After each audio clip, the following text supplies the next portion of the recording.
You see it everywhere today. The repetition of rhetoric over independent thinking, the promotion of cruelty over virtue, and the worship of raw strength over thoughtful wisdom. This is how societies die. But it's not inevitable. In this video, I'm going to draw upon my years of experience as both a peer-reviewed academic and as an entrepreneur to diagnose why we see these dangerous trends and, most importantly, what we can do about them. Years ago, back in my undergrad university, I had some really great professors who pushed me, supported me, and challenged me to develop and refine my thinking. The culture of this environment, you could say, was extremely open and generous. The feeling I got was that the door was always open to discuss even the most controversial topics or the wackiest ideas freely, but that I would also simultaneously be held to the highest standards of evidence to support them. In a sense, this was a culture where everyone was welcome to participate, yet where everyone was simultaneously held accountable with respect to intellectual justification. So then, would it surprise you if I told you I believe it's this intellectual environment that's at least partially responsible for the decline of intellectualism we see today? Well, let me explain. You see, I started to see issues with this intellectual culture when I had my first ever economics class with a professor I'll never forget. She was not only highly intelligent, but she was also tough and direct. She never held back what she really thought and never sugarcoated anything, which I actually came to appreciate.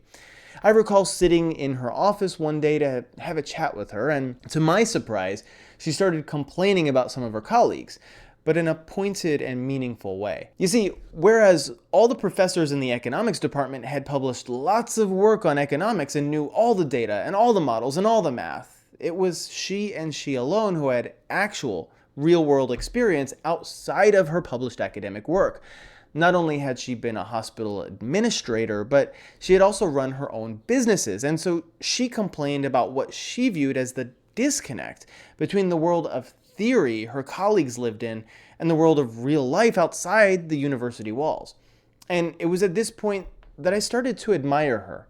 And it was for this same reason that when I later attended Columbia University, I admired my physics professor who got involved with big projects, including the world-renowned CERN particle accelerator in Switzerland. In a very real sense, the academic world exists in a bubble.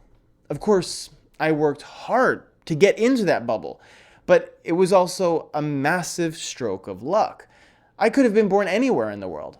I could have grown up in extreme poverty. I could have had to go to work from a young age to support my family instead of attending school or university, and could have been too busy stressing about the struggles of my daily life to care about the Pythagorean theorem or Einstein's theory of relativity. The Harvard evolutionary biologist Stephen Jay Gould summed up the problem well when he stated, "I am somehow less interested in the weight and convolutions of Einstein's brain than in the near certainty that people of equal talent have lived and died in cotton fields and sweatshops." But then, doesn't this speak more to the need for greater access to educational opportunities? For sure, but the problem of anti-intellectualism in today's world goes much deeper than that. When I was at Columbia, my student debt started to become a huge burden for me. Finally, the bubble I was living in was bursting. While other students stayed in the egalitarian utopia of university life, reality was knocking at my door, forcing me to come out and operate in the real world. And against my own wishes, I did. It was at this point that, out of pure necessity, I started a business, which required the nerdy old academic me to stretch myself and get out of my comfort zone. I now had to deal with making money, which was a fairly new and really scary thing for me. But if I wanted to eat, I had to learn how to do it, and I had to learn fast. There was no time for hesitation. There was no time for fear to get in the way. And most important to our discussion here, there was absolutely no time for thinking. That's right. You see, while I certainly wasn't in the same position as many extremely poor people in the world, I was in a very rough spot. A spot where what's called Maslow's hierarchy of needs applies.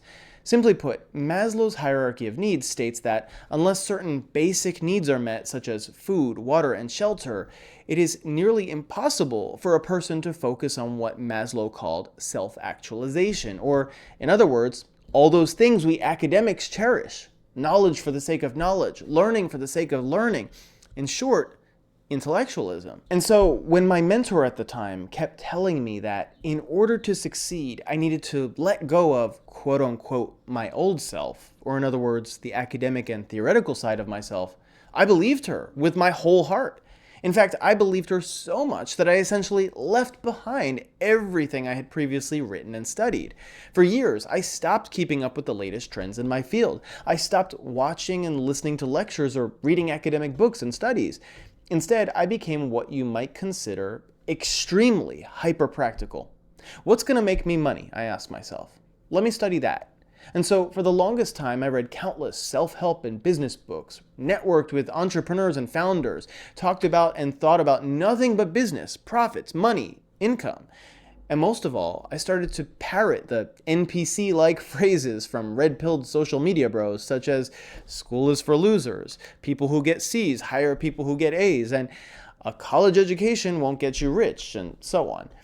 And so the reason I believe I can truly understand this trend of anti-intellectualism is quite simply because I was immersed in it myself. So then let's back up a bit.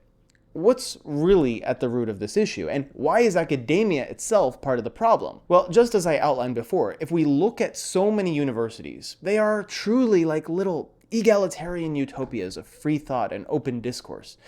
Okay, some more than others. But the point is, they are a bubble. They're insulated and isolated from the real world, and as such, are hopelessly out of touch with it. Inside the bubble is an egalitarian utopia. But the very fact that it is a bubble makes it incredibly inegalitarian. And so, can you reasonably understand why people who do work for a living, which, let's face it, is the majority of the population, look at all the experts who live inside this bubble with just a tinge of skepticism, with just ever the slightest hint of scorn and resentment? But it's fair to ask, can we really blame professors or the people inside the bubble? To a large extent, no, not really. They themselves are in a very real sense victims of this culture themselves. Victims of the number of publications they produce as a measure of their status. Victims of the isolation that derives from theory. Victims of the exclusivity inherent in the university system. And so we shouldn't be surprised when someone like Andrew Tate starts to attract everyday working class men with his anti-intellectual message, or when, on the other hand, someone like Jordan Peterson attracts hordes of young men with his welcome message of a sort of plain folks intellectualism. So then, is intellectualism forever lost? Well, if we want to find a solution to what is admittedly a sort of cultural decay, we need to go back to the drawing board and ask two fundamental questions. One, what exactly is intellectualism? And two, why should we value intellectualism, if at all? Well, back in the time of the philosopher Socrates, Socrates himself made an important distinction between what is called sophism and philosophy. Sophism, he taught, is a strategic use of language and rhetoric for the purposes of persuasion. In essence, we can think of this as the strategic use of language for power or domination. Sophism's goal is not truth or wisdom. It's simply status or some economic or political result. And who do you know who does this? Well, let's be real. We're all human, so we all have done this. I've done this. You try to look smart in front of others or impress them. You try to dominate a conversation with some obscure fact or theory you know. And this is all for a sense of status, to feel secure and self-satisfied. This is how many people who work paycheck to survive view intellectualism. And damn, isn't that actually worthy of being rejected? I think so.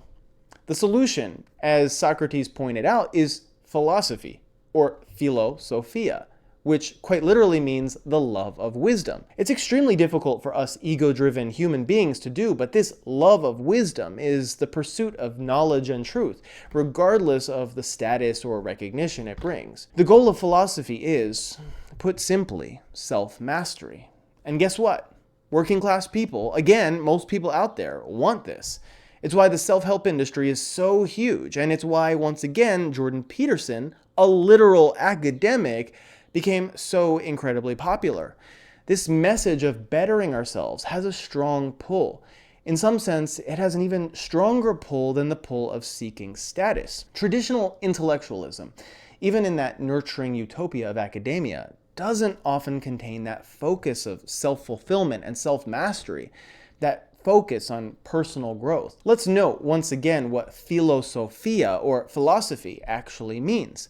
It means the love of wisdom. Mind you, it's not the love of knowledge, it's specifically the love of wisdom. Philosophy, as Socrates would agree, is about wisdom. It's about not only knowledge and intellect, but also about combining these with the development of moral character. Let's recall that Socrates rebelled against the universities of his day. He rebelled against the sophists who practiced persuasion as the goal of knowledge. He rebelled against authority as a whole. And although many people remember Socrates only as a thinker, he fought in battle as a warrior just as fiercely as he fought for truth and freedom of thought. And in the end, he viewed moral character. He placed virtue itself as the very guiding principle of intellectual inquiry. And in the end, he died defending that principle. And so changing the culture of anti-intellectualism is possible. But it's possible only by changing what intellectualism currently is. In order to attract academics, all we need to do is keep discussing abstract theory and abstract thought. But working class people can't eat abstract theory. They have to eat food. They have to make money. So if as a culture we want to bring more people under the big tents of intellectualism, we have to do what, in a sense, the self-help industry does so well in principle, but delivers so miserably in substance. We have to do what intellectuals stopped doing, but which self-help gurus who noticed this gap provided. Namely, we have to go back to the true meaning of philosophia. We have to make every intellectual conversation we have relevant to everyday life. We have to be like my undergrad economics professor or my Columbia physics professor and actively apply, teach, and lead with our love of wisdom. We must make it relevant. We must burst that bubble so everyone can be a part of it. And it's not a matter of some policy. It's simply an attitude. It's simply an approach you, yes, you, take every day. The founding fathers of the United States believed that a self-governing republic was impossible without education, without virtue and intellect combined. In a sense, without philosophia. Were they fundamentally flawed in their own character and their own virtue through, for instance, their ownership of slaves? Yes. And former slaves such as the great Frederick Douglass embodied this fundamental principle of intellectual freedom everywhere he went. And so the founding fathers' principle remains correct. Books such as the famous Fahrenheit 451 by Ray Bradbury warn us about what happens to society when we give up on intellectualism. It starts at an individual level. It starts with you, and it starts with me. It starts quite simply by treating each person, regardless of their background or position, as an intellectual. If you want to keep leveling up your critical thinking to make a massive impact, not only on your own life, but on the lives of countless others, then be sure to watch this next video.